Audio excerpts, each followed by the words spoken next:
Folks, welcome back to So Bad It's Good. This is so exciting. I am in studio with one of my favorite people that I've met. Last time I interviewed her was years ago after she had won her season of a little show called Big Brother. And I've happened to bump into her at random events over the years, and she is always the nicest person, which I guess doesn't mean much to you, but it means something to me. And I do think this person you will be seeing around your screens for many, many years to come. I think she is a natural-born host. Obviously, winning Big Brother, there are so many things that encompasses to get you to that point. But I wanted to talk to you guys today about people that are not watching Big Brother and why you should watch it and what it's about, and that it's not this big, scary thing that has gone on for so long that you can't get into, especially since Love Island USA is now over. So she was crowned Miss Michigan in 2021, but she is also the winner of Big Brother Season 24, the one, the only, Taylor Hale. Welcome back. Me. Thank you. Thank you for coming in. This is so exciting. I'm so excited. The last time we did an interview, I think I was like in somebody's bed looking crusty and tired. No, okay, you well, you didn't have to say I was like looking that. crusty, tired. You were just in a normal apartment. I had like a blanket over my head. Like, hi, it's so nice to meet you. What does wind feel like? A very abnormal experience. Us reality stars, we need halfway houses to get back to society. But I think you're fine. I'm good now. The Big Brother experience, which you won a couple of seasons ago, and I will say, as somebody that has not been a religious Big Brother viewer, I remember your speech to the jury at the finals there that I think we talked about last time that really blew me away. And I was like, oh, that's one to watch. You know, that really is interesting. And before we get into Big Brother, I would say, what has been your experience these last couple of years outside of the house of trying to make your dreams become a reality based on success from a reality show? It's so...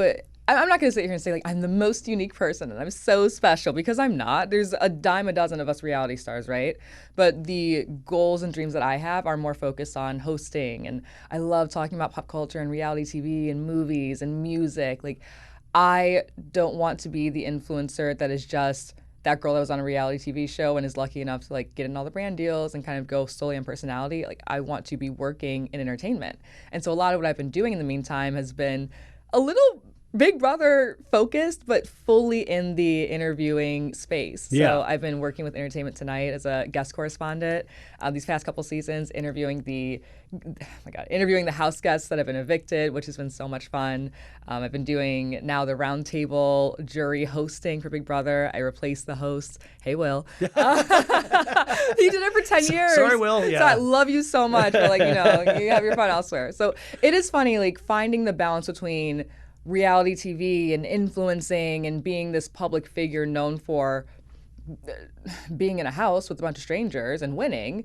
To explain that to somebody that doesn't watch television, it has to be insane. Trying to explain to my dad what I do is still really, but like to be like, well, I lived in a house and I was able to live there until the very end. And then I convinced people to root for me and vote for me. And give me $750,000. Yeah. It's also houses being, we're glamorizing a little bit. It's a studio lot. And like, these people get real houses on other TV shows. Yeah. We had a parking lot that was dressed up with little sound stage. Because it's right there at the CBS Radford lot in Studio City, right? It is. And so, what I wanted to do for the audience of people, I wanted to make Big Brother why people love it so much for the people that aren't watching it. And especially coming off the heels of Love Island USA, where the fandom was insane. And Big Brother has had a very insane fandom as well. Mm-hmm. Is there differences in your opinion? I think you watched Love Island USA as well. Is there a difference in your head in terms of fandoms? Like, what is the Big Brother fandom known for? Well, what is the Big Brother fandom known for? I should be kind here because we have passionate fans in the Big Brother space. But what's interesting here is that the same way that fans get very fervent around the relationships they see on Love Island, you have that on top of a game in Big Brother. And so you have pockets of the fandom that are obsessed, like the Love Island fans, of the relationships they see, the Showmances on the show, which I was involved in. So I got that like insane pressure and obsession because of my romantic relationships on the show.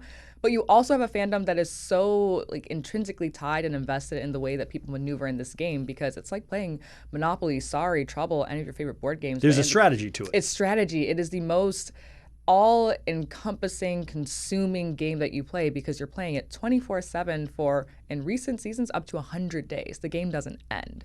And you have 24/7 live feeds that people can watch. So do we still have, I mean, that's, just the minutia of the game itself.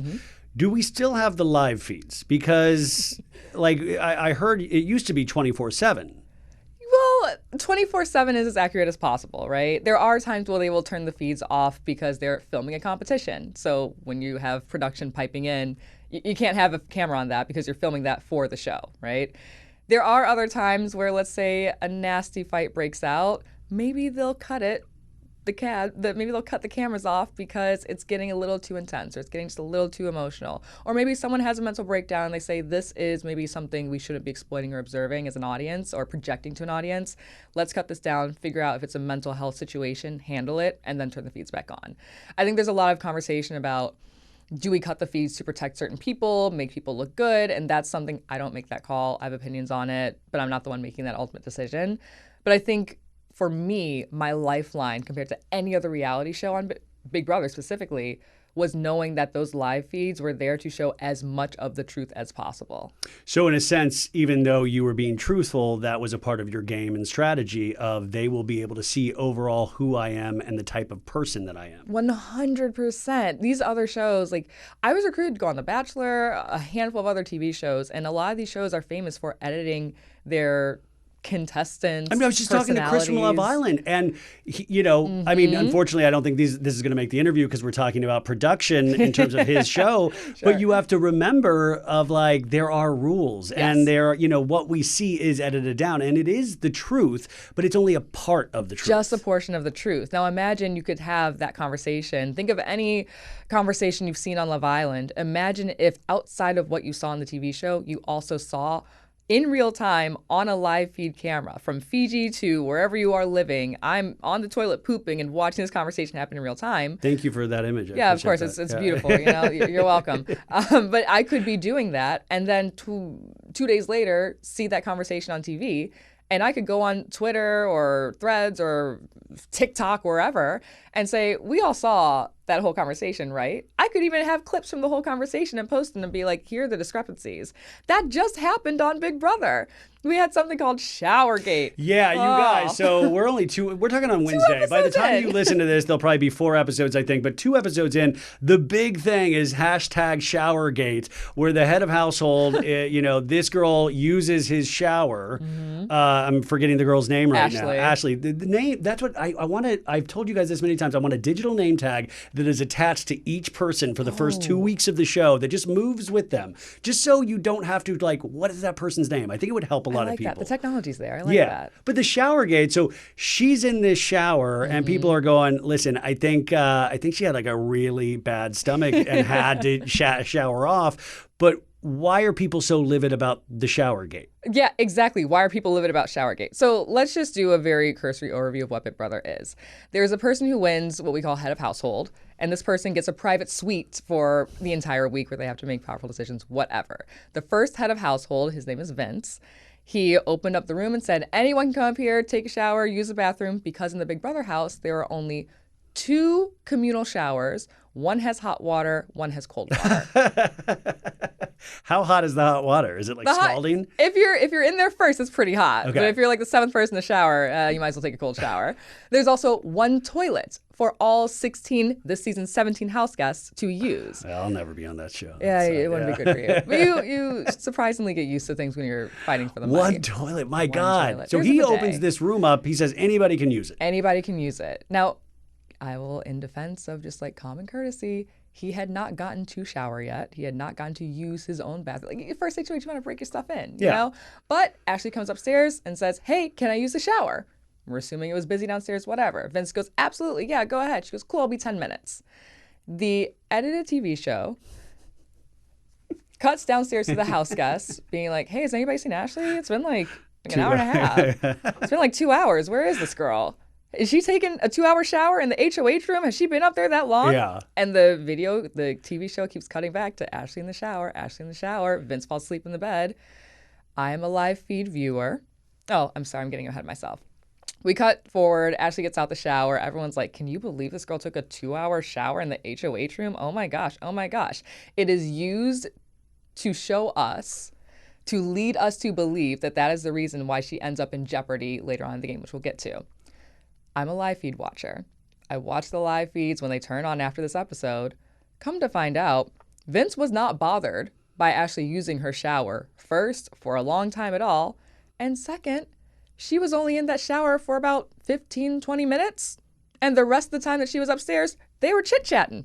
So that to me is almost egregious in the editing, where I wouldn't I mean, I guess it's funny that we can all say Showergate, but that's frustrating as an audience member, and especially if there are live feeds. And in this day and age when social media and second screen technology drives reality TV and they know people are going to talk about it, I mean, I guess that's the thing, is that do they just want rage bait? Do they just want things that upset people even though it's not the truth? Why do this? You know, this is not the most egregious way that any TV show has ever manipulated the truth. Yeah. And I'll clue you all into my season of Big Brother, like all reality TV shows do, all reality TV stars do. All you want to do is talk about ourselves. But on my season, I was just put in a position where I was like uniquely ostracized, bullied, and had a lot of very small, inconsequential reasons thrown on me as to why I should be booted out of the house the first week. Didn't happen, haha.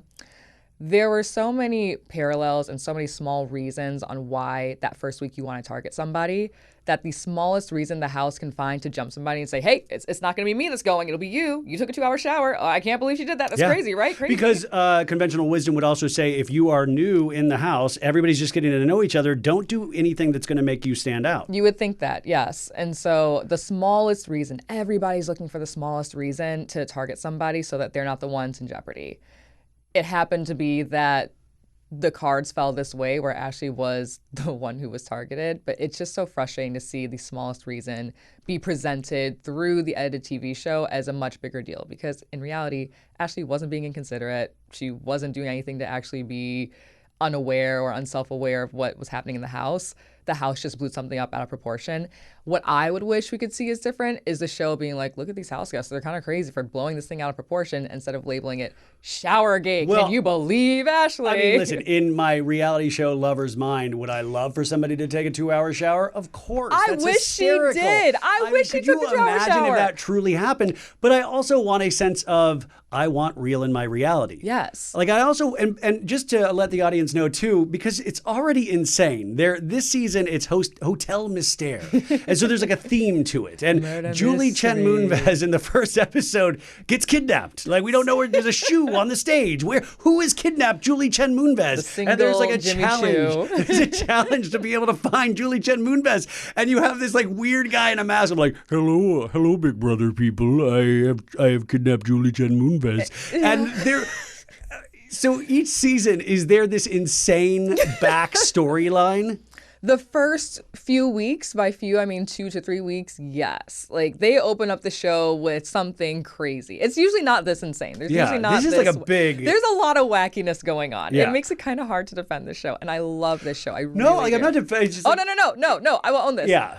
There was like 3 different plot lines. We got a murder mystery hotel, and then we had like a James Bond type of bomb going off, and then we had like an Indiana Jones. Like I couldn't even try to see the through line of all these things going on. Well, it felt like a soap opera. It felt like a Days of Our Lives kind of thing of like when like they would just keep killing like the same cast member year after year and be like, this doesn't make sense at all. And so there's a wackiness to it that it's not always this insane. It's not always this insane. It is always insane. Like, okay, I just was made aware of Mint Mobile, and now I am using it, and I don't know why I wasn't using it before, because I was getting burned by my old wireless bill, and that's why I switched to Mint Mobile. And for a limited time, Mint Mobile is offering 3 months of unlimited premium wireless service for $15 a month on the nation's largest 5G network. You heard that right. $15. Only $15 a month. Say goodbye to your overpriced wireless plans, jaw-dropping monthly bills, and unexpected overages. Mint Mobile is here to rescue you. All plans come with high-speed data and unlimited talk and text delivered on the nation's largest 5G network. So ditch those overpriced wireless. Get 3 months of unlimited service from Mint Mobile for $15 a month. I am using it. You can even use your old phone number.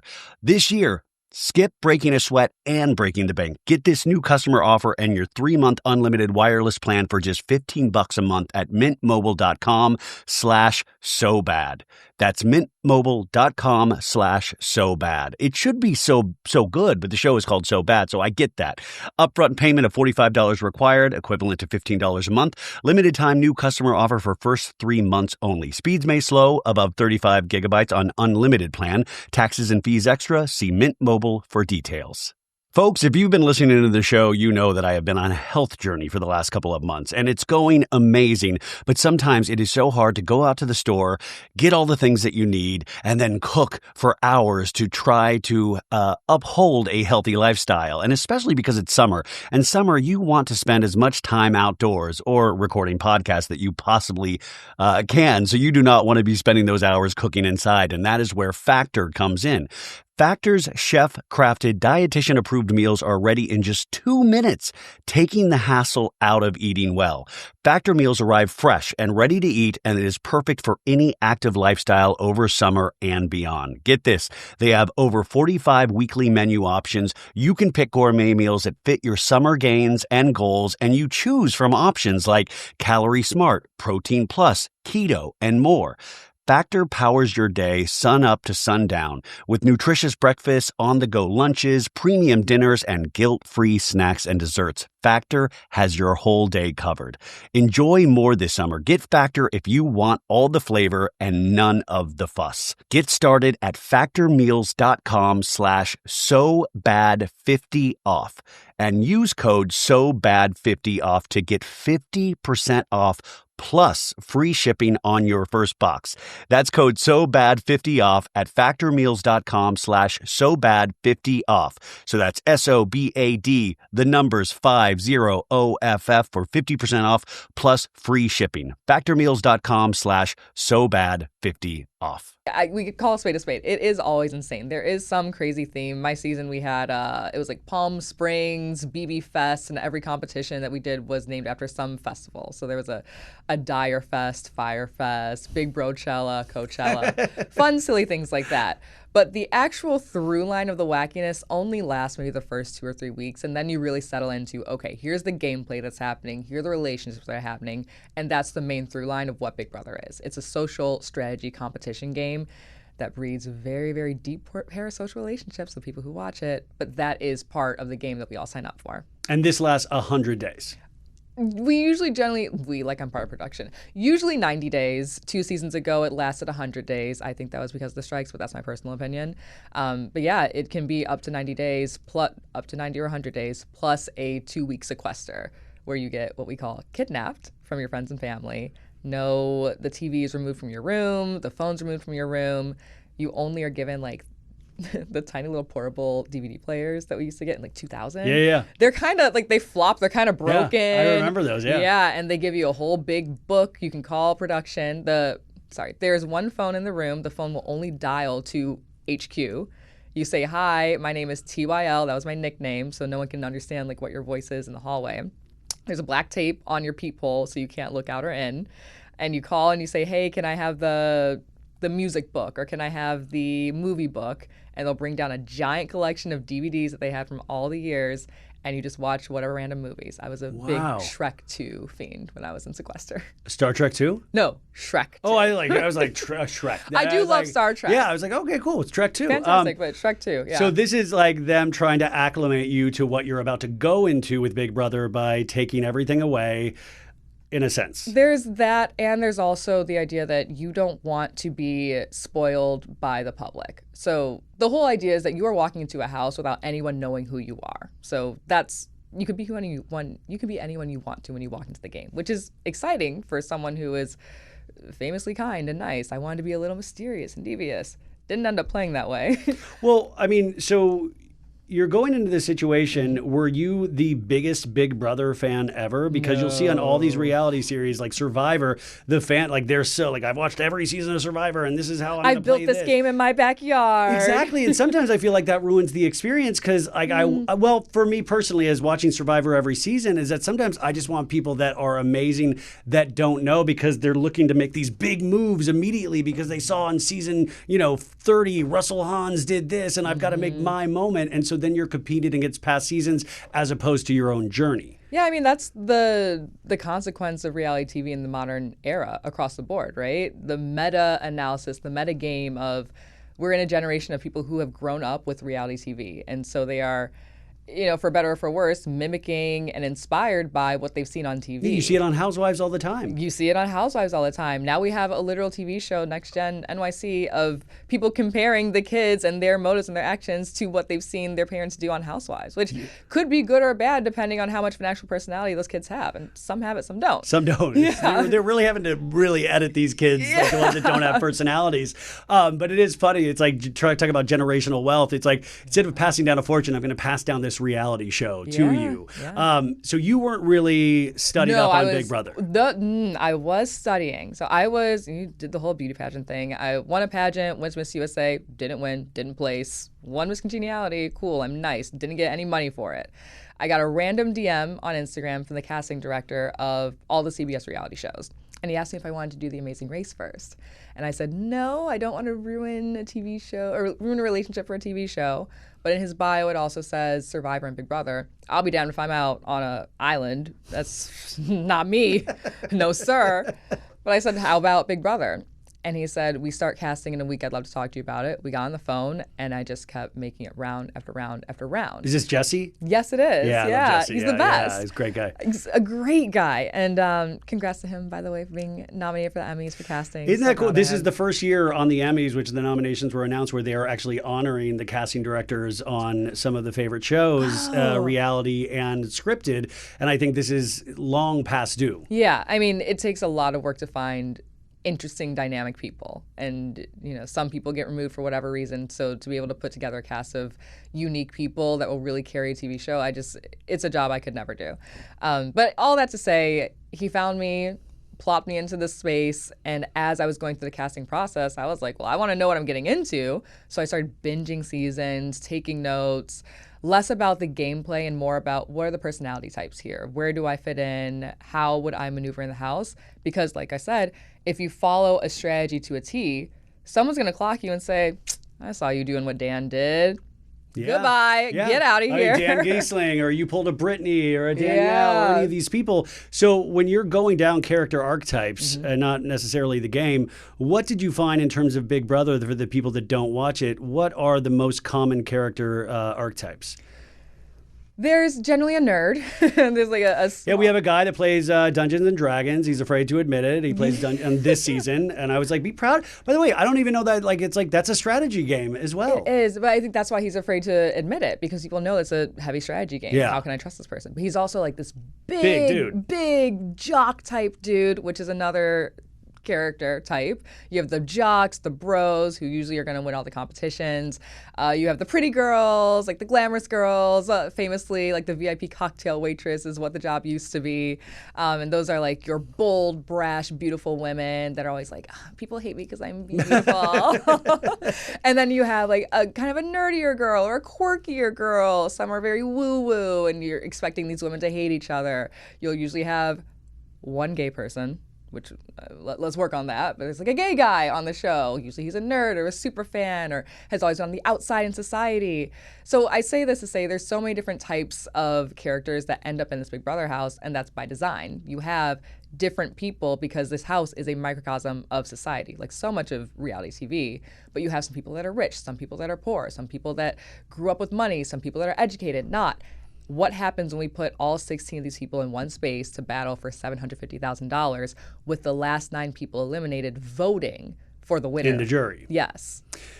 You also, just something you mentioned, I even noticed from my own life how many gay fans Big Brother has. And I think that's so interesting what you just said, is that they, in their past, have used to being on the outside. So there is something about this game that attracts that. And I always think that's so amazing that, you know, it will attract a certain type of audience because of their lived experience. Yeah, so I'm not that much of a Survivor fan. I'm sorry, don't shoot me. But I've since learned, being in the CBS reality space, that Survivor has a very, very gay, very queer fan base, and Big Brother too. And that's exactly what I came to understand. Like, these games of social strategy show people who were on the outside fighting for their way in to victory.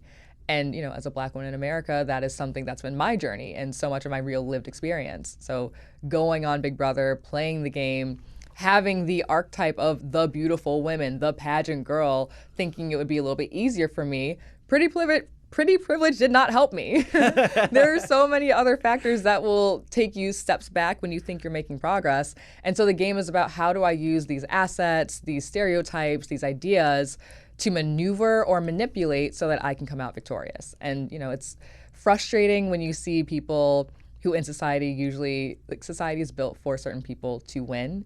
And it can get a little exhausting when you see the same people win in these games. Not to say they're not wonderful people or potentially wonderful people, but I think a lot of marginalized communities look at these strategy games because they see, hey, the thing that I'm doing in my real life, I could play using the same things and tactics that I do every day and be rewarded for it in a way that can change my life and validate me significantly. Yeah.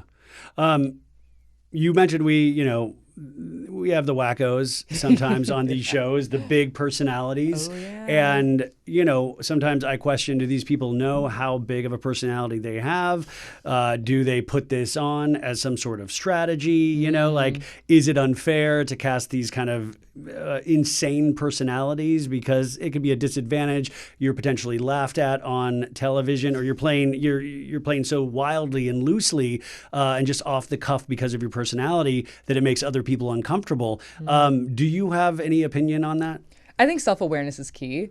As a viewer, look, I love reality TV. Some of the most fun people to watch are the ones who have no self-awareness whatsoever. Like, this is what makes reality TV a guilty pleasure. It's analyzing people who have no self-awareness and saying, well, that couldn't be me, when, you know, damn well it could be you. But on the other side of it, a savvy player is a player who is incredibly self-aware. Part of getting on Big Brother in the first place is identifying the archetype that you are kind of being assigned, leaning into that, finding the thing that makes you stick out, and then going into the house and saying, all right, that's what got me on the show, but here's how I'm going to play the game when I'm in the house. So there's so many different ways that you can So what your approach archetype it. was the pageant girl. No, pageant. I was not supposed to be the nice one. I was the pageant girl, but I was also a little cutthroat, apparently. And then knowing that, how did you, or what were you doing then in your daily game to dispel that? I mean, obviously you're using the live feeds, you're using these things to your advantage, but would you go into each day of filming going, I need to accomplish these 3 things? You have to keep it to yourself because obviously you have alliances, I'm sure, but can we really trust alliances in gameplay at all? So how do you approach the game as a player? So I would do it very differently than I had before. And I go back to Big Brother 24 being incredibly unique because I was, again, ostracized, bullied, yada, yada, yada. And it started from day 0. Moving into the house, it had actually been leaked that a pageant girl would be on the season. And some people who hadn't been kidnapped yet saw that rumor.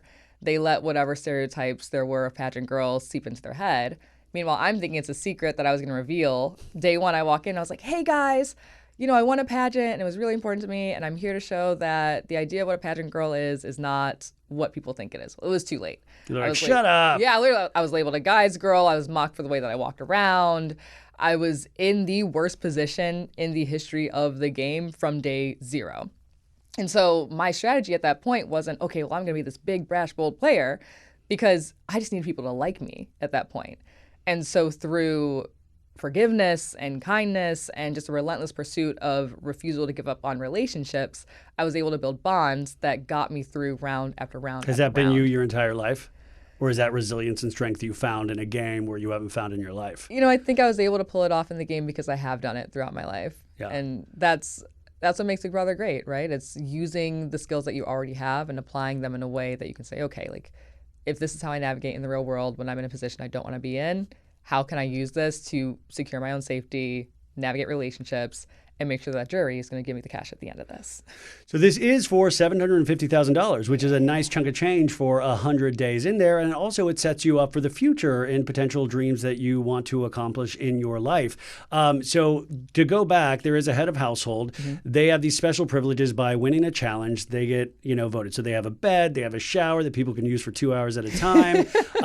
They get some better food, right? Yeah, they get their favorite snacks, like a HOH basket is what they call it. So your favorite snacks, drinks, a whole fridge of charcuterie and stuff. I was watching the season though, and I was like, the head of household also gets to put people up on the block. They get to pick 3 players. Yes. But to me, I'm like, why would you want to be head of household? It's nice to have these, like creature comforts. But at the same time, you're potentially making enemies. You're making your thoughts known in terms of gameplay. So this gentleman that got picked as head of household brings these 3 people up. And then, you can tell they're hurt about it. And we find out on tonight's episode who is going to be up. But then there's also a veto power. Can you explain veto to people? Yes. So after the head of household chooses 3 people to go on the block, which is the eviction block, once that head of household chooses those 3 people, there is a veto competition. So the people that play in the veto are the head of household, the 3 nominees, and then the rest of the players are chosen out of a bag by those people to play the veto. So it's 6 people that play in the veto. Whoever wins that veto competition wins the golden power of veto, which is literally a necklace that you wear around your neck. And you can either, if someone who's on the block wins the veto, you can pull yourself off the block. And if someone who was not on the block, one of the people selected to play veto, wins the veto, they can either choose to use it or not to use it. So if you use it, you're pulling somebody down, an ally or somebody you think is good for your game. And then the head of household, if someone's removed from the block, is forced to put another nomination up. So if you're head of household, in It's one too week, much. you could nominate 4 people and make 4 enemies. That's what I'm saying. Like, what is the advantage of being head of household in, like, logistically? I mean, you obviously then have to play the game so stellar as a non-HOH because you have to really not ruffle any feathers. And in society, you just don't go through life not ruffling feathers, unfortunately. No. And even if what I find is even when I try to be really nice, that ruffles feathers. Yeah, you're so fake, Ryan. Exactly, exactly. Like, so I will sit there and think about these games and be like, I'd be losing my mind. I would be losing my mind every night. And I guess that's kind of what they want, right? Yeah, I mean, we don't see the sun except for 2 days out of the entire week. Literally, there's no windows. There's an outside area that you get to go out. There is a backyard that we get access to 2 days of the week. It sounds like jail when I talk about it out loud. Yeah. But yeah, there's a pool, there's a hot tub, there's a hammock. It's really nice when you get to be there.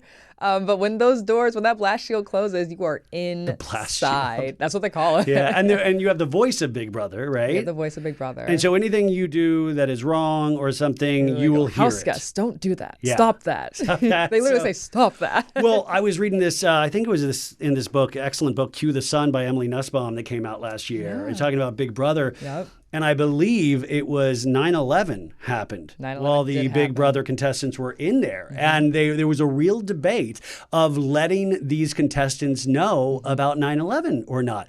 And you think about it, these are the only people in America, potentially, that do not know that the World Trade Center was hit. Yeah. And it really gives like a whole different like Truman Show element of this game. Yeah, I mean, they were down to the final 3 at that point. And I remember they were outside, they had access to the backyard. And, again, we're in Studio City, so very close to the Burbank airport. And one of the house guests on the live feeds looked up and said, hey, do you realize there aren't any airplanes flying over today? So it's one of those things where... What an observation. Yeah, but I mean, we're so used to the small contact that we have with the outside world. You go outside and you look out and you're like, oh, another plane, I wonder who's on it. You just think about that. And there was one contestant, one house guest that season, who they did tell the house guest, especially because she ended up having a cousin who was in the World Trade Center and didn't make it out. So, it is very Truman Show. It is very... You're cut off from the world for the sake of this game, but what do we interrupt the game to tell you? When the Queen died on my season, I didn't know until like 6 weeks after it happened, the night of finale night when I got back out to the real world. No real impact on our lives at all, but I imagine, let's say, if the president died, they'd probably tell us that. Yeah. No, I mean, think about it. I was, waking up the news, or we were texting earlier, and I was like, Jax Taylor, not let go of the Valley. And let's just say, I got up and did a happy dance, finally. I think a lot of people did happy dances. I think, I do want to talk to you about the Valley after we put a pin in the Big Brother. But this type of game is so interesting. And I think, if people are looking to fill some sort of hole after Love Island USA, maybe try this. Oh, no. Do it. Yeah, I mean, try this. I mean, I'm like, there's only 2 episodes, so you can catch up. And like I said, there's an air of ridiculousness already, but I can already tell by the second episode where I was like, oh, I think I'm digging this. I think I'm kind of into this. What have you noticed in these first 2 episodes now, talking about these contestants after winning the show? What do you notice already in these first 2 episodes besides Showergate? Besides Showergate, again, like, this is, if we're talking about like the iceberg of Big Brother, the Showergate is so tippy top and non-consequential whatsoever. These house guests are cracked out. Like, they will not stop talking game. They will not stop trying to figure out what's going on. We also brought back, I haven't even said it yet, Rachel Riley, who is Big Brother there's a mystery legend. guest that they bring back, Rachel Riley, who is, I mean, a huge troublemaker as well. And like, yes. So she's fully playing the game. She's fully playing the game, yes. So why don't they put her on the block immediately? Because she's literally such a legendary player in Big Brother that I would want to get her out immediately. That's not the wrong thing to think about, but also you could learn a lot from a player like Rachel. Learn it on the outside. You would want to learn on the outside, but if you haven't, you do want to have her in. Also, she did get a week of immunity by being a have-not. She wasn't there for the first competition, so she got a nice little note that said, you're a have-not for the week. Because you're a have-not, you have immunity for the week. You cannot be eligible for eviction. In that, she was also able to choose another have-not, like a have-not chain, and so those 4 people were not eligible for eviction. So I feel like it's like Boston Rob from Survivor. You give these people an inch, they're going to find a way to worm their way in, and they're so good. And like Rachel, obviously, a legend, and I believe she was on the first season of The Traitors as well. But I feel like once they get that inch, they know how to work their way in and play it better than everybody who hasn't played it before. It's been so fun watching her on the live feeds too, because she's literally giving people a masterclass. Like Big Brother 101, she has been teaching it to these house guests. And it's interesting because some of them really did see her as a threat when they first got there. And now they're like, okay, well, wait, if the house doesn't actually want her to win, that's going to be another thing. She is the sole veteran player on a cast of all newbies. If I can convince a jury of 9 people, let's say I sit next to Rachel Riley, Big Brother winner, she's already won $500,000 at the time, but on so many other reality TV shows, has a great career. If I can convince all of these newbies to look at that and be like, I brought this winner, do you want to give her more money in her pocket, or do you want to give it to one of us? That's an in-group that you're creating next to an outsider. So there's a lot of dynamics going on here, but it has been really fun seeing Rachel go from someone who was in her 20s, Spitfire, getting into fights, winning competitions all the time. Who's now married to someone from her season, Brendan. And like watching her play the game, she's so methodical with how she moves now. She's much more intentional. She's not as fiery as it's still there. There's still a little fiery. You're never going to take Rachel Riley out of Rachel Riley. But watching her actually play and navigate the game with now 15 years of knowledge of reality TV under her belt, it's a different Rachel that we're seeing, and I'm really, really enjoying it.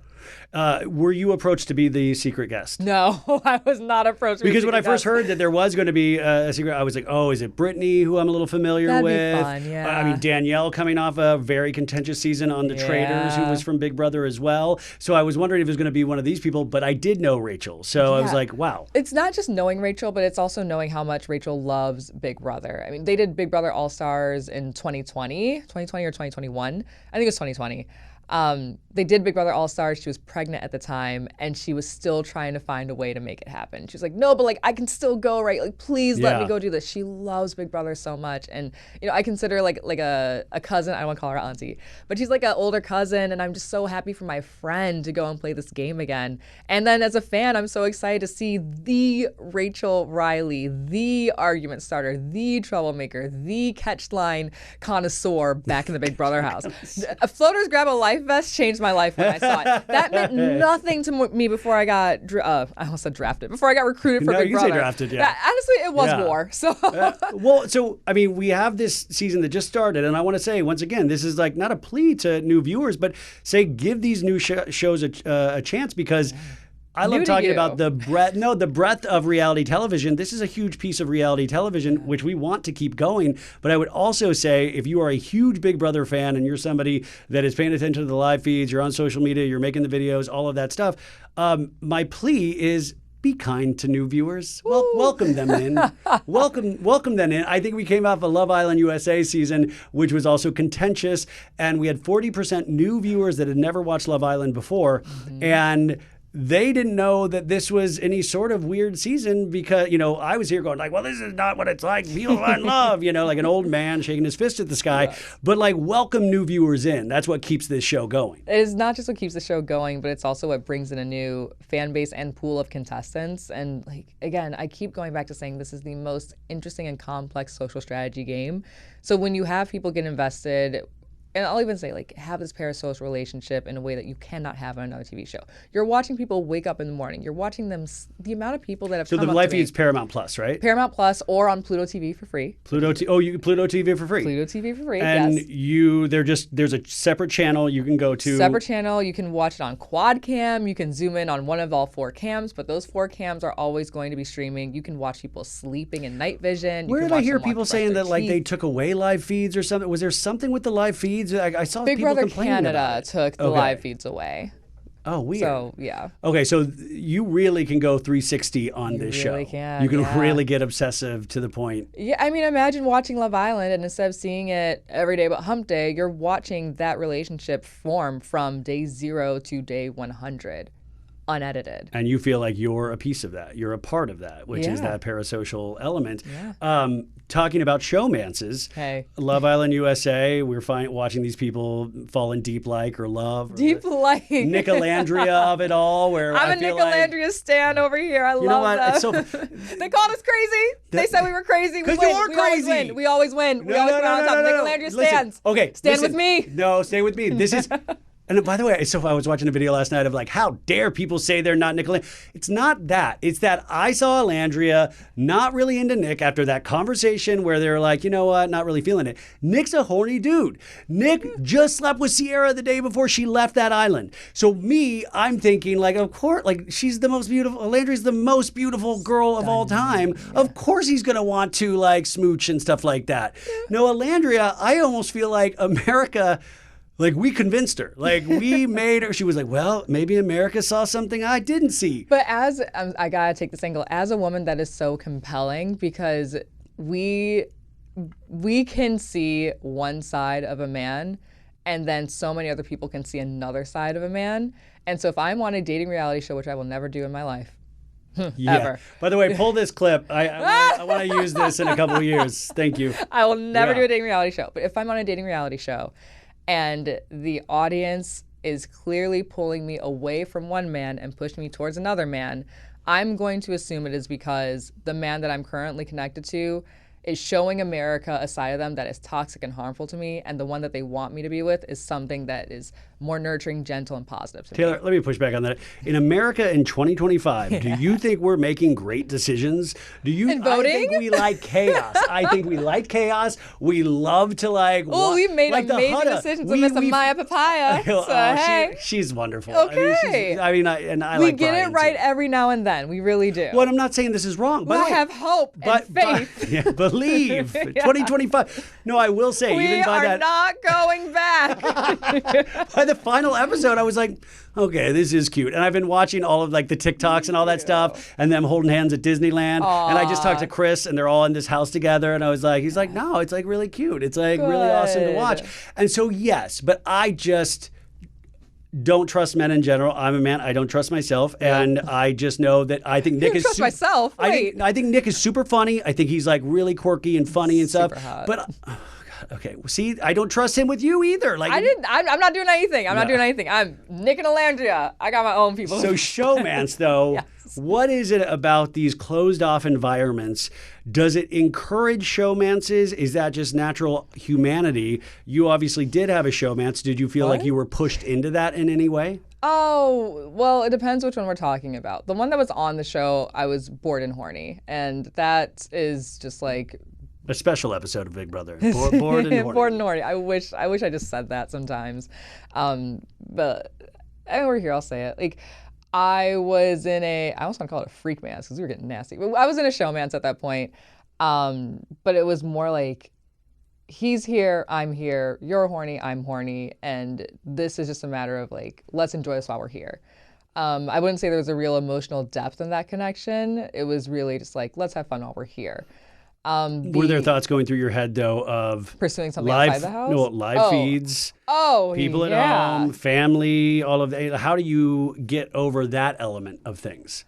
I think people ask me all the time, like, how long does it take for you to not feel like the cameras are around? You always know the cameras are around. Yeah. You always feel like it. You just make it a part of your daily life.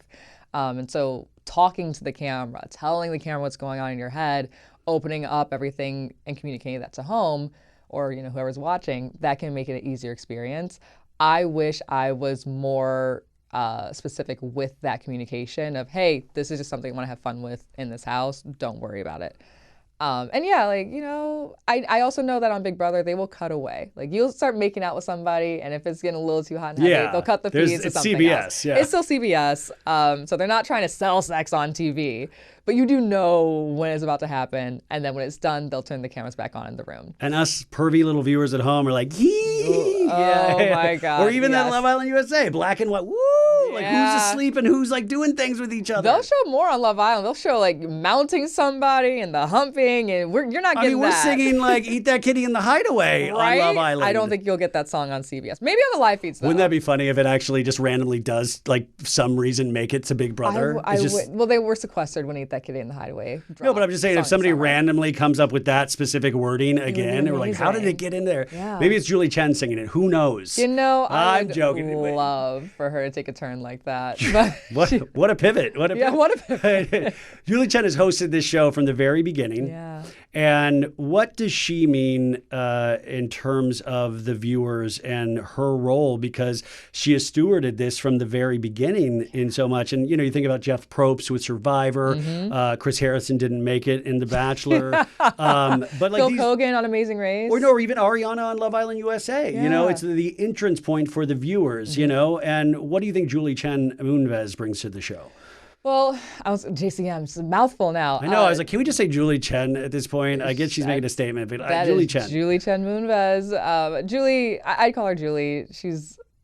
I will say, in defense of Julie, I went into Big Brother thinking this is a robotic person who shows up, reads the cue cards, and then it's like, all right, job done. I'm gonna go back home and do whatever I do in LA. But she has so much personality. You don't get to where she is without having a lot of personality. You don't get to where she is without having a lot of personality, but I've always been curious. I'm from Detroit. I don't know how Hollywood works. I'm always curious of, once you reach that peak, do you just coast on it, or do you have to maintain that personality? And so doing an interview with Julie after winning, I got to go on her podcast, God 101. And I expected it to just be about religion. And I'm an atheist. Yeah, she just wrote a book a couple years ago about religion, I believe, So she's a very, very religious person, but she's so funny. She pulled up a meme where I did the podcast 2 times. She pulled up a meme where she asked me if I'm religious, and I said no. The second time I did a podcast, she pulled up that meme and said, I saw this online, it made me crack up. And the meme was Julie holding a gun. And it said, Taylor, say you believe in God, or I'll take your $800,000 away right now. My God, Julie. She's showing me this meme she saw online and cracking up about it. And I'm like, religion is serious to you and it's valuable to you, but you're not so deeply ingrained in it that you're tuning out humor and comedy and self-awareness. Yeah, you're not robotic or an automaton at this point where you believe in something. Yes, and I just appreciate that about her from her religious standpoint. I appreciate that about her from her Big Brother standpoint. She loves the game. She cares about the game. And honestly, sometimes I wish that we got more segments of her talking about it, because I don't know that we get to see how deep her appreciation for it is. Well, I heard her on Stern, actually. And Stern is always great for me, of he'll have a guest that I don't think I have any interest in. Sure. And then he makes it interesting. And I'm like, oh, I'm kind of interested in what Julie Chen has to say. Yeah. It is interesting. Is she somebody you would like to emulate going forward in your career? Or how would you do things differently if all of a sudden you were the host of Big Brother? Oh, well, as far as... That's no. By the way, that's just a me question. That's not. I know. No. But I say we have to also be real about where things could be headed. What is the future of reality and hosting and everything? I mean, I have not made a secret. Hosting is what my passion is in. If there's an opportunity for it to happen in Big Brother, I would love that. I'm hosting Jury Roundtable. That's an amazing entry point for me for red carpet hosting. Anything else, I'm not trying to get in here and like kick anybody out. I want to make that very sorry, I didn't mean to be rude in that way. I know you don't mean that way. But to me, it would be like a natural extension of the duties that you're performing now, or even on another show. Like, are you out there hitting the pavement? What's the scene like now when you're auditioning for these shows? Well, it's so funny because it's not traditional in a sense, and I spent a lot of time getting the hosting agent, doing hosting auditions, and they're not looking for people who are on like the typical media anymore, holding the microphone, doing that. This is your tonight's entertainment report. Which is like what I grew up loving. And it's what I grew up loving too. I love pop culture, I love media, and I felt like that was the right way to do things. And then I got to LA and I won a reality show and I have all this attention on me, and I got the hosting agent, and I got the hosting place, and I got so many more no's when I led with, here's the work I've done for Entertainment Tonight, and here's the work I've done with Paramount. Didn't matter. They said, okay, well, what are you creating on your own? What are you producing on your own? And so I've had to do a hard pivot, which I'll be very honest, ego-wise, it's been frustrating for me. I'm like, no, but I did it the right way. And what do you mean, no? I mean, there is this element of, I was always told in acting class when I was an actor of create your own content. And this is before TikTok took off. This is before, it was like when you really had to create, like rent cameras and all of this stuff. And now everybody has a film studio in their pocket. Yes. So you are not only competing with people that you respect in this industry, you are competing with everybody. And people that are in like Wisconsin right now that have a following of 6-7 million people that are going live every night on TikTok and crushing it. Yeah. But it is hard when you are so ensconced in loving a certain way things have gone. Yes. I mean, do you know how painful it was when I saw, and I don't say TikTokers like a slur. I realize it sounds like, these TikTokers on the carpet. But it was really hard to see some creators on the carpet being like, hey, are these people siblings or dating? Or would you rather have a thought daughter or a gay son? And I'm like, no, ask about their craft. It's wild. Like, that is the thing. It's like, because they want, nowadays you have to get that 5 to 10 second clip that can go viral instead of an actual conversation that you can lead to somewhere or get to know somebody a little bit better. And that's just not our attention span anymore. So shows like Big Brother, where it almost demands your attention. And a lot of it, that's why it's hard in this day and age to keep these shows going. I think it's hard to keep the show going because of that, but it's also a natural content farm. So if we're talking about things I would potentially change with the show, whether it's hosting or content creation, and shout out to the social team because they've been crushing it lately. They are cracked and hilarious. I love them. But as far as hosting goes, I think like no one's gonna replace Julie Chen, and I think no one's gonna replace Julie Chen Moonves, and I think any new host, if there were to be one, or if the show just dies with Julie, then that is what it is too. But I think any change is just not going to be her. She has her catchphrases. She has her T-point stance that she does every episode and her hard shoulder turn. Like, I love how and there's something comforting in that for an audience. And not just comforting for me, who's been watching the show for the last 2.5, 3 years now, got plucked into this randomly. There are people who literally were born the year the show came on and are now playing the game. This is the summer comfort show for so many people, young, old, across race, gender, religion. Like, they love this show, and Julie is so much the face of that because she is the constant one, not all of these players that have been playing the game over the past 25 years. Whoever comes in, I can't even say they have big shoes to fill. They just have to not try to be Julie. In the same way that whoever comes after Jeff needs to just not be Jeff. Whoever comes after Phil, you just can't be Phil. And they have to have the love and care and appreciation of the show to carry it on in the future. But like, there's no replicating the people. I mean, we saw that with Jeopardy. Alex Trebek passed away, and Ken Jennings took over, and Mayim Bialik for a time, and that's impossible. You can never be Alex Trebek. You can never be so ensconced in people's memories. So you just have to respect the game itself and forge your own path, and people will eventually come around. So it's exciting that you are in the game, even though the game has changed or is changing and ever evolving. Do you ever regret your decision? You're from Detroit. Do you ever regret, is the hill sometimes too hard for you? Because I always think about things of like hiking up a hill, is that the hill's always going to be painful, and you train just so you can recover from the hill, but it's always going to be painful. Have you ever doubted your decision to be here and pursue these dreams? Oh, doubted? No. Been frustrated? Yes. Been tired? Yes. Yeah. Been exhausted or feel like I've done too much or not enough? Absolutely yes. But that's the same journey as running. Running sucks. It never gets easier. You just get better at doing something hard. Yeah, exactly. And that's what moving to LA was. That's what pursuing hosting is. And now I have to do the thing where I pick up my phone and prop it up and talk about pop culture in a way that's organic. And so now it's just about, okay, how do I do that in a way that doesn't feel like I'm forcing it or feeling like, this is what these people want, so I'm going to give them what they want. Well, you want it to be natural. You want it to be something you're excited to talk about. And sometimes I'll go on TikTok, and it's after I've done a long podcast, and I'm like, okay, everybody's doing this story. Yeah. Do I have any sort of unique take on this, or am I just somebody throwing my hat into the ring when I've seen the same video 30 times? That's the thing, though. Sometimes it is just about, maybe we are all saying the same thing, but maybe you like my voice a little bit better, or maybe you like my eyes a little bit better, or maybe you like that my background is not as clean and pretty as the other person, or maybe you like that it's really pretty over here. Like, you don't know what's going to resonate with people until you put it out there. And I realize I'm saying this as someone who has not put enough out there.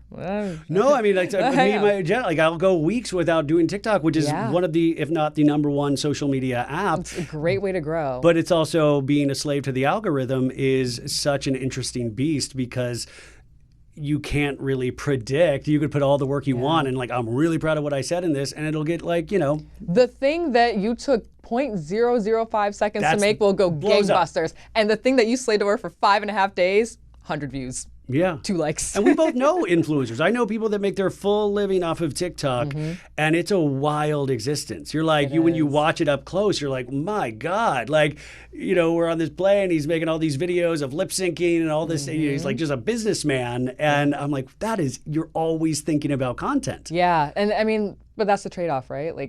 I'm not, anybody can have a 9 to 5. Anybody could make the decision to say, I am going to do this desk job, or I'm going to be a welder or a plumber, valuable professions in society. But we all make the decision to pursue what it is that we want to pursue. And if you want to be a content creator or an influencer, I think they're 2 different things, or a reality TV star, that's the decision that you are making, to lean in fully into that. So, I could complain and be like, I don't want to work today. I don't want to create this today. If I'm working a 9 to 5, I don't get to just wake up and say, I don't want to go to work. Yeah, no.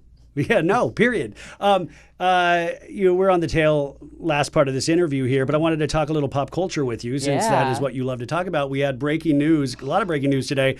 Pete Davidson having a child. This is news to me. Yeah, Pete Davidson, it was announced his... With whomst? It's with you, Taylor. No, news to me. I literally got off the interview with Sheena, and I was like, what a day. This is insane. Pete Davidson with his girlfriend, Elsie Hewitt. The couple were first linked together back in March, and he is going to be a dad. Isn't that interesting? I mean, I feel like BDE started with, I want to say PDE, but he doesn't have an E in his name. PD. BDE started with Mr. PD. Okay, so I feel like this is bound to happen at some point. Here's another thing. Men just love getting women pregnant without getting married to them. Really That's what you take from it?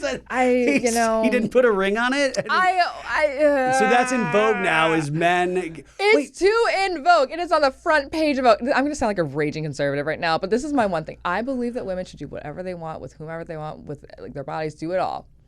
I cannot stand that men feel so confident. You don't have kids out of wedlock, do you? No. Okay. Just making sure. No. I just get so frustrated with men feeling so comfortable and risking putting at jeopardy the body and livelihood of the women that they love without making the lifelong commitment to them. You will make act like we're thinking that far down any sort of line. Well, men are not. No, I completely agree with you. Yeah, but it is. I'm not saying don't have premarital sex or don't. Birth control exists. All these. Oh, I just got called sex negative in a review because I said "Eat that kitty in the hideaway." I said I'm starting to feel a little Oh no, yeah. Love Island does make me feel like I've read all my life. I'm like, tongue. I was like, this is soft core. This is close to. Love Island is soft core. When they were on the necks, the headstands making out, I was like, I might have to turn this off. That's what I said. Fast forward? Well, then I was like, I'm really feeling my age, because I was like, I'm starting to feel like a parent, and I don't have kids, and I'm like, get the kids away from the TV. No, we don't have kids. Yeah, I don't have kids, but anyway,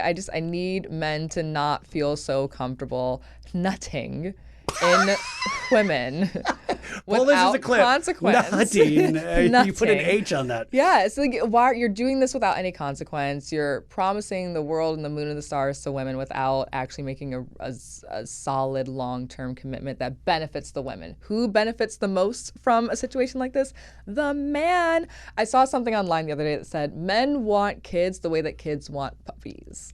Yeah. You know? Yeah. So like the responsibility, the daily rearing of that entity comes down to the women. The lack of responsibility, generally on the men. Maybe people prove me wrong. No, I'm waiting. I feel like we're going to get a Chalamet Kylie Jenner pregnancy before the end of the year. Oh, I like that prediction. Yeah, I think that's going to happen most definitely. Somebody like DiCaprio that's been in the romance game with every model under the sun for so long. He is this perennial bachelor for all intents and purposes, even though he does seem to go in these struts of like 3-year girlfriends or for like 3-year relationships. When they hit 21, oof. You're wondering like, well, will DiCaprio ever be a father? And then maybe he already is. Taylor just said, I think Taylor knows information. I don't. What are you watching on television right now besides Big Brother? My appointment television is the Valley. I love the Valley. Also, I have to disclose, I do know Nia from back in the pageant days. Yeah, she was a pageant queen. She was the Miss USA. Did you watch last night's episode? I did. I will say, Dark side. What I love about Nia, talk about the reality of a situation, talking about your body in the way that she was able to talk about it. And not just talking about it, but showing it. Yeah. And I know we joke about that of like being able to learn from these shows, but like that, I would say would be inspiring to a lot of women out there. Mm-hmm. Now, Danny, on the other hand, there's a lot of maybe issues with him. I consider The Valley the darkest show on television. I get really anxious before I watch, which means it's good television, I guess. Oh, my God. Well, no, I'm like, oh, what's going to happen this week? And like, oh, my God, what's Janet going to say? Your whole body just clenched up, fully. Yeah, because I know tonight I have to go recap the show, and I get really into those recaps.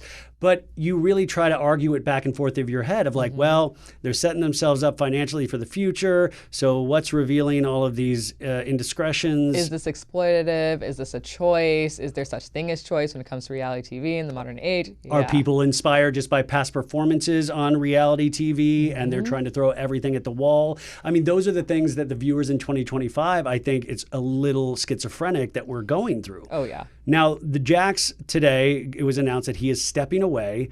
And you love this news, right? You think this is the right move. It's a Jax party. It's a Jax dance. Get out here. Get out dance. Woo! This is the best news I heard all day. Oh, my God. Get Jax Taylor in the hideaway. No. The hideaway forever with a lock and key. Get out of here. So I go back and forth with, I think the phrase we all say is like, do we platform this abuser? Are we platforming an abuser? We've done it for 13 years. We've done it for 13 years. Where is the line? Who makes the call on what that line is? That's a whole other conversation about power and agency in reality TV and control. My concern in all this, and I think you share this concern, is as we have seen, especially on last night's episode, Jax Taylor does not take responsibility. Sometimes we see him take accountability, but not in the truest form. It is accountability. Okay, you're right. Get off my back. He'll take it, but in the same breath, then throw it back on you. Throw it back on you. Oh, I only did this because of you. Okay, I'm fine. But you did this too. And it's so harrowing and painful and jarring to see. And I, as a viewer of reality TV, cannot stand watching it. But I am concerned that is the only thing keeping Britney safe. And that is where I get really nervous about Jax is going to look at this and say, well, you, Britney, you took my son away from me. You took my only Mina income away from me. My podcast shows are getting canceled. They're talking about me online. This is all your fault, Britney. And I am very, very nervous for what, I won't say might, but could happen to her because we see the cycle of abuse and how that operates. And I think maybe you have an actual domestic violence abuse specialist talk about this because I'm not the one well-versed in this at all. No, totally. But I will say, we've watched this man, like I said, for 13 years.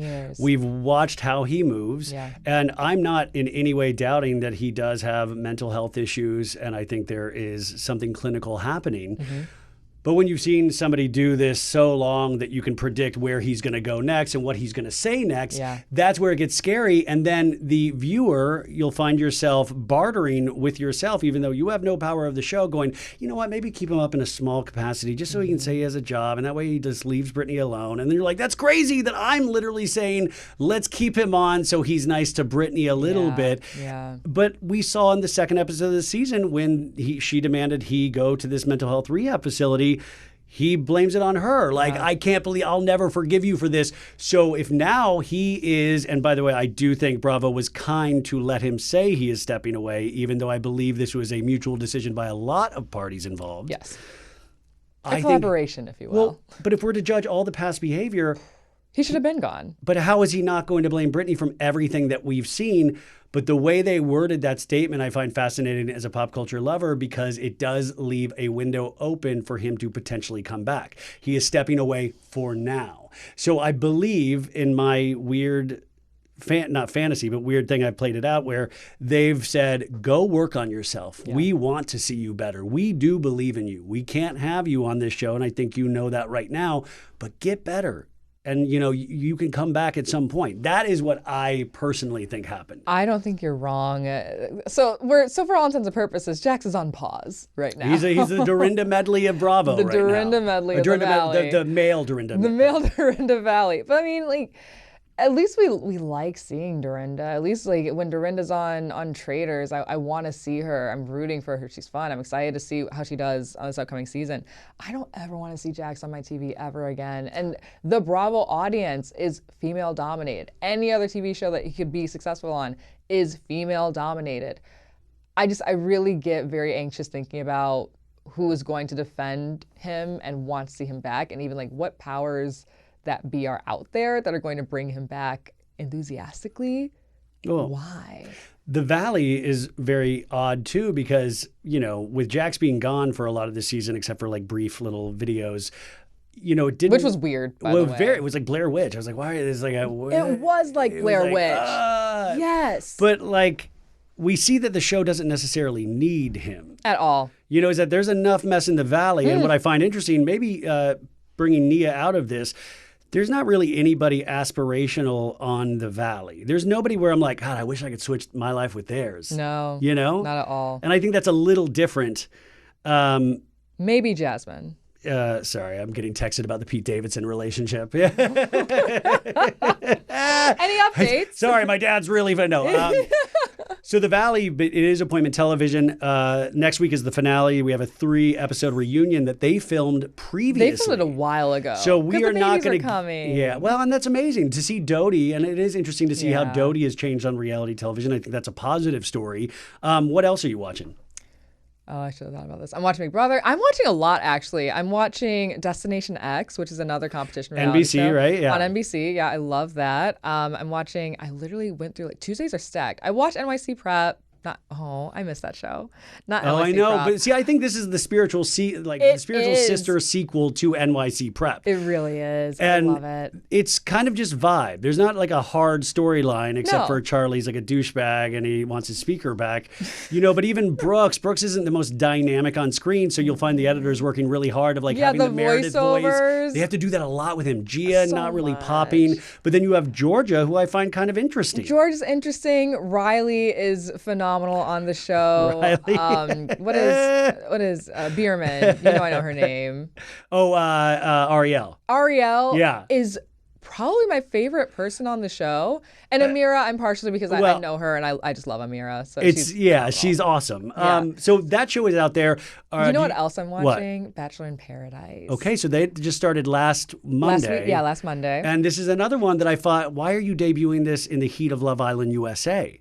Like, why not? You know, I mean, okay, so these networks are not going to build out their schedules around the timing of other networks, right? So ABC and CBS are not going to look at the NBC Peacock lineup and say, okay, well, we can't start this because this is ending. If anything, I think the timing just worked out so that literally on the tail end of Love Island, specifically for Big Brother, you have people who are now used to watching a TV show 5 times a week, let's say, 6 times a week.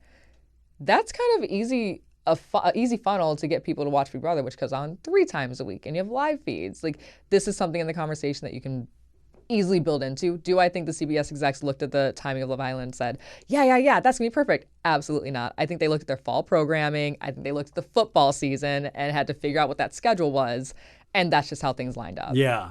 Well, I do highly recommend this. I also want to say you host a podcast now over with The Ringer, who I just think they are second to none in terms of their output. So what is this that you're hosting, Big Brother related? So if you are a fan of The Bachelor, you probably are familiar with the Bachelor Party podcast. They've been expanding outside of Bachelor coverage. They've been talking about a lot of different reality shows. And this season, I am co-hosting the podcast for Bachelor Fridays. Who are you co-hosting with? I am co-hosting with Callie. Callie is on so many of the Ringer podcasts. She's phenomenal. She knows reality TV through and through, everything from the DCC show to probably Top Chef cooking shows. Like, she is an absolute So if we want to keep up with your OG. thoughts of what is happening in the Big Brother house every week, every Friday, go subscribe to that podcast. Go subscribe to the Bachelor Party podcast. Every Friday you'll get my updates on the week previous, and then we'll dive into the next ones as we go. I don't know if you'll be able to say this, but will you be doing exit interviews with the contestants this season? I am. I'm really Big Brother focused this year. I'm also going to be coming back with Entertainment Tonight. I'm going to be guest corresponding. So I'll be doing the exit interviews with the evicted house guests every Friday. That's amazing. Yeah. Will you be going to BravoCon this year? No, I've never been invited to BravoCon. Well, I mean, you can go just as a fan. What, is it in the summer? It's in November in Vegas. Oh, Maybe I'll go. It's so fun. Maybe I'll go. Yeah, you gotta go. I've never. Okay, be a tell part me of on this. it. What's interesting? Why should a Big Brother personality Okay, go so to BravoCon? obviously you watch all of these shows. I do. But what's more exciting than all of the stars of these shows, which I think you get used to it after a while, it just meeting people that are similar. You have you can meet so many new people that will become friends because you're talking about Countess Luann and how insane her singing voice is, or Voice of an angel. Is a very fun experience of just watching these shows and celebrating these shows and just the ridiculousness. It's like Hotel Mystère. You think I should just walk around the convention center? No, in reality, I think you should have your agent reach out to Bravo and say, "Can I host a panel?" By reality, no, that's what I'm telling you. I think you should do. I will do that then. I was like, I don't think it'd be safe for me to just meander around the convention center. Like, I like this booth. But... No, listen, I dress like Carrot Top out there. I have like a weird outfit on. I have like. Yeah. Are we going on theme? Are we? Well, there's this great lady shop wide world of Ack that made me this sweatsuit with like Scandival images all over it and the sweatpants. Oh, so you want to traumatize people? Oh yeah, I was like full. It was like nightmare fuel just walking around the convention center. But I'm trashy in that way. I'll You're be dressed classy. up. I'll be dressed up in Hotel Mystère garb. Yeah. Hello, it's me, Taylor here. Because why do we have like this anonymous dressed like the? Well, then do we Watch find Big out? Brother. Okay, wait. This weird guy. Do we find out who this guy is? We don't know who the mastermind is. Oh my God, talking about it makes you sound crazy. Yeah, so we don't know who the mastermind is. But will we eventually know? Like, is this a person of note? I doubt it, unless there's some tie-in to a potential other reality show that will be airing after this. I doubt that would be anything. Yeah. Last season was an AI theme. We had Ainsley, who was like an animatronic virtual AI who wreaked havoc on the cast all season. So I think this is just the virtual troublemaker for the season. I thought you would be on Traders this season. In fact, I saw your name on a couple cast lists. How close did that come to happening? I was in the process. Yeah. I'm very, very excited for the opportunity when it does happen, but I pursued something else. Okay. And I'm really excited for everyone to see it. Well, okay. Well, I really thought, I was like, I think Taylor's going to be on this season of The Traders. And I'd even seen your name on cast lists. So I was like, oh, sweet. But I do hope you are on that show eventually. I think you'd be great on it. I will not say no. Okay. Yeah. How else do we support you? The podcast, Entertainment Tonight, follow on all the social medias, especially TikTok. Anything else that we need to know about? The easiest way to keep up with me, I'm looking at the camera now. The easiest way to keep up with me is to follow me on Instagram. It's at the Taylor Mack, spelled M-A-C-K, and you'll find all my links and keep up with me, outfits, fashion, style, pop culture, all in one spot. I don't do any of that, but just keep up with me. The wonderful, amazing Taylor Hale. Thank you, Taylor. Thanks, Ryan. You're the best.